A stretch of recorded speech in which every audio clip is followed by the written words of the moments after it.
কি বলবো, ভাবলাম ইলিশ যখন পাঠিয়েছে তখন বাংলাদেশ ভারতের সাথে একটা সুসম্পর্ক হবে, কিন্তু কই, ইলিশ পাঠাইতে না পাঠাইতেই ওইদিকে আবার তিস্তা ব্যারেজ ছেড়ে দিয়েছে।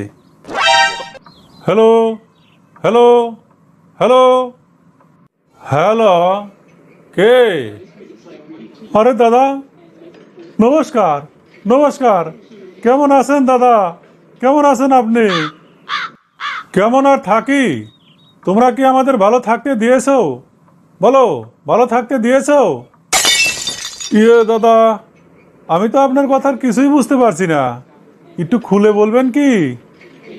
হ্যাঁ, খুলে তো অবশ্যই বলবো, খুলে বলার জন্যই তো ফোন দিয়েছি।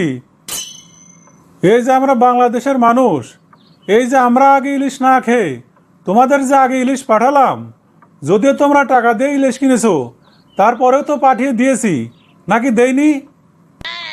না না দাদা, অবশ্যই তো পাঠিয়ে দিয়েছেন, অবশ্যই তো পাঠিয়ে দিয়েছেন।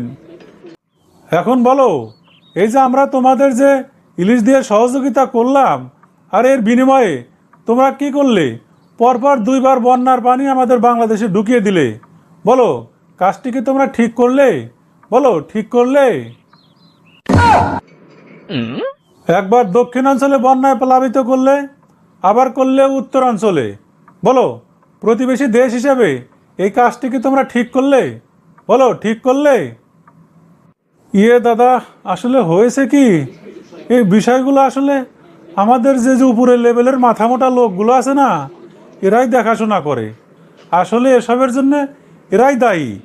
আসলে দাদা বলবো কি, এরা আসলে কি বোঝে আমি কিছু বুঝি না। মানে এদের মাথায় আসলে কি থাকে সব সময়, এই জিনিসটা আমরা বুঝি না। আমরা সাধারণ মানুষ হিসেবে আসলে এই বিষয়গুলো বোঝার চেষ্টা করেও কোনো লাভ হয় না, বুঝলেন বিষয়টা? শোনো, তোমরা বড় দেশ আর আমরা ছোট দেশ। তোমরা বড় দেশ হয়ে আমাদের যে একের পর এক যে ক্ষতি করে যাচ্ছ, শোনো, এর জন্য আমরা সহ্য করলেও ভগবান কিন্তু সহ্য করবে না। কথাটা মনে রেখো। হ্যাঁ, কথাটা মনে রেখো।